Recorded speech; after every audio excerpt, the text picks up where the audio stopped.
Hello guys, welcome back my YouTube channel और आप सभी को मेरा नमस्कार। दोस्तों, जब हमारा गुलाब सूखने लगता है या फिर मरने लगता है तो हम समझ नहीं पाते हैं कि हम उसकी जान कैसे बचाएं। उसमें कौन कौन से ज़रूरी काम करने चाहिए जिससे हम मरते हुए गुलाब को बचा सकते हैं और उसमें फिर से नई जान ला सकते हैं। तो मैं आज अपने इस वीडियो में वो सारी बातें आपसे शेयर करने वाली हूँ जिससे आपका मरता हुआ गुलाब भी बच जाएगा और उसमें फिर से नई जान आएगी। तो चलिए जानते हैं कि मरते हुए गुलाब में कौन कौन से हमें काम करने चाहिए। दोस्तों, गुलाब के सूखने के या फिर मरने के बहुत सारे कारण होते हैं, लेकिन सबसे पहला कारण है अगर आप अपने गुलाब में ज़्यादा पानी डालते हो तो वो धीरे धीरे गलने लगता है और धीरे धीरे सूखने भी लगता है। और दूसरा कारण है कई बार हम गुलाब में बहुत ही कम पानी डालते हैं जिसकी वजह से गुलाब ऊपर से गीला रहता है, लेकिन जो उसका मेन जड़ है वहाँ तक पानी पहुँच नहीं पाता है। उसकी वजह से भी गुलाब मर जाता है। और कई बार गुलाब की जो जड़ रहती है उसमें दीमक लग जाता है, चींटी लग जाता है, जिसके कारण वो धीरे धीरे भी अंदर ही अंदर गुलाब को खाता चला जाता है और धीरे धीरे गुलाब सूखने लगता है। उसके पत्ते भी पीले होकर झड़ने लगते हैं और उसकी जो टहनी होती है वो काली काली होने लगती है। तो हमें सबसे पहले क्या करना है दोस्तों कि जो हमारा गुलाब सूख रहा है और उसमें हमें पानी बिल्कुल कम डालना है। उसमें पानी कभी भी हमें ज़्यादा नहीं डालना है। और दूसरी बात, ये देखिए जैसे ये गुलाब दोस्तों सूख रहा है धीरे धीरे और इसके पत्ते भी देखिए पीले टाइप के होते जा रहे हैं। अगर आपने अभी अभी गुलाब को नए मिट्टी में लगाया है तो उसकी आपको कोड़ाई कर देना है। लेकिन अगर आपका गुलाब बहुत दिन पुराना है और मिट्टी चिपचिपी सी हो गई है तो उसको तुरंत दूसरी मिट्टी में आपको चेंज कर लेना है, क्योंकि चिपचिपी मिट्टी होने के कारण भी कई बार हमारा गुलाब सूखने लगता है। गुलाब में सबसे पहले पानी कम डालना चाहिए ताकि जो हमारी ये मिट्टी है एकदम भुरभुरी टाइप की हो जाए। तब उसके बाद दोस्तों हम इसमें फर्टिलाइज़र भी डालेंगे, दीमक की दवाई भी डालेंगे और इसमें स्प्रे भी करेंगे। और दूसरी बात दोस्तों, ये जो देखिए ये जितने भी डंगाल है, सूखी सूखी डंगाल है, ये देखिए ये सूखा डंगाल है, ये देखिए ये सूखा डंगाल है, तो इसको भी आपको नीचे से आपको काट देना है, ऐसे कटिंग करके हटा देना है, क्योंकि एक टहनी में बीमारी लग जाती है तो धीरे धीरे दोस्तों सारी टहनियाँ सूखने लगती है। इसलिए जहाँ जहाँ भी सूखा है वहाँ वहाँ आपको काट के निकाल देना है ताकि दूसरी टहनी में बीमारी ना लगे। और दोस्तों इसमें के ये देखिए ये जो पत्ते हैं ये देखिए सिकुड़ से गए हैं और बहुत से पत्ते पीले भी हो गए हैं। तो दोस्तों इन पत्तों की भी आपको कटिंग कर देनी है अच्छे से।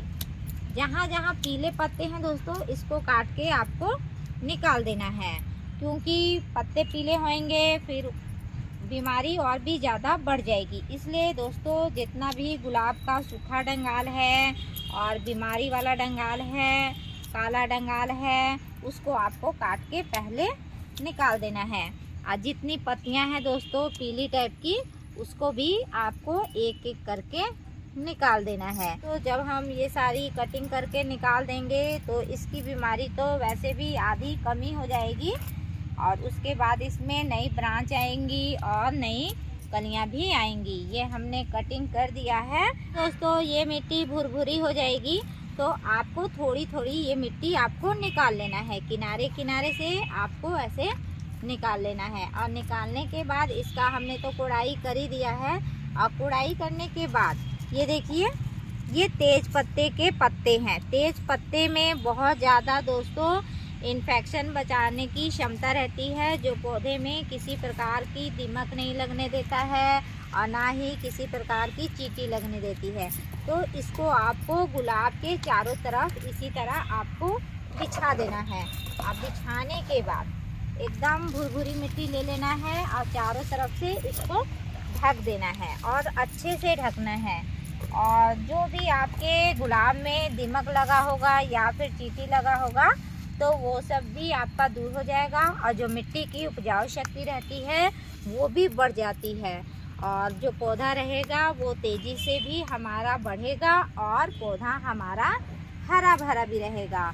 और जो इसके पीले पत्ते हैं, चाहे सिकुड़े टाइप के हैं, चाहे ये काले काले धब्बे हो गए हैं, तो इसके लिए भी मैं आपको स्प्रे की दवाई बताऊंगी, बिल्कुल ऑर्गेनिक, जो आपके घर में मिल जाएगा आसानी से। उसे आप स्प्रे करोगे तो आपका पौधे की जो बीमारी है वो दूर हो जाएगी और पौधा भी आपका हरा भरा हो जाएगा। देखिए ये पतंजलि का मंजन है, ये आपके घर में होगा। इसमें बहुत सारे एंटीऑक्सीडेंट रहते हैं जो पौधे में बीमारी लगने से रोकते हैं और पौधे को फिर से हरा भरा करते हैं। इसको बनाने के लिए दोस्तों आपको 1 गिलास पानी ले लेना है और 1 गिलास में इसको आपको 1 चम्मच के हिसाब से डाल देना है और डालने के बाद इसको अच्छे से मिला देना है। और दोस्तों इसको कम से कम आपको 1 से 2 घंटे तक रखना है ताकि ये पानी में अच्छे से घुल जाए और मिल जाए। और उसके बाद दोस्तों हम इसे पौधे में स्प्रे करेंगे। और इसे दोस्तों ज़्यादा नहीं डालना चाहिए, कितने दिन में डालना है ये भी मैं बताऊंगी। इसको दोस्तों कभी भी आपको धूप में स्प्रे करना चाहिए। धूप में स्प्रे करेंगे तो पौधे में जितने भी एंटी बैक्टीरिया रहते हैं और वायरस रहते हैं वो ख़त्म हो जाते हैं।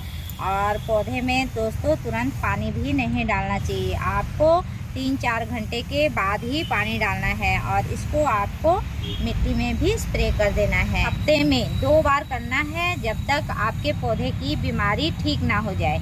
और जब आपके पौधे की बीमारी ठीक हो जाएगी तो आपको इसे 10 दिन में 1 बार डालना है।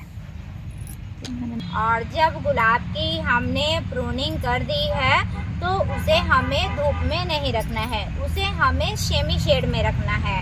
और सेमी शेड में तब तक रखना है जब तक उसमें नए पत्ते, नई ब्रांच ना आने लगे, तब तक उसे पूरी धूप में नहीं निकालना चाहिए। और उसे कम से कम 1 हफ्ते के बाद दोस्तों उसमें नए पत्ते आने लगते हैं, उसके बाद हम उसे धूप में रख देंगे और उसके बाद ही हम फूल खिलने वाला फर्टिलाइज़र डालेंगे। तुरंत नहीं डालेंगे, नहीं तो हमारा पौधा और भी ज़्यादा गलने लगेगा और सूखने लगेगा। इसी तरह आप अपने मरते हुए पौधे को बचा सकते हो। का कोई सा भी पौधा मर रहा है दोस्तों तो उसमें भी इसी तरीके से आप करेंगे तो वो भी पौधा आपका बच जाएगा। और अगर पौधा सूख भी रहा है दोस्तों तो उसमें सबसे पहले पानी कम डालना चाहिए, कम से कम उसमें 1-2 दिन तो पानी डालना ही नहीं चाहिए, मिट्टी को थोड़ा सूखा टाइप का बनने देना चाहिए, उसके बाद ही हमें उसका ट्रीटमेंट करना चाहिए। इसी तरह दोस्तों आप अपने मरते हुए गुलाब को बचा सकते हो और उसमें ढेरों फूल खिला सकते हो। और दोस्तों मेरा वीडियो अच्छा लगे तो कमेंट करके ज़रूर बताएंगे और मिलते हैं फिर से एक नए वीडियो में। तब तक के लिए आप सभी को नमस्कार।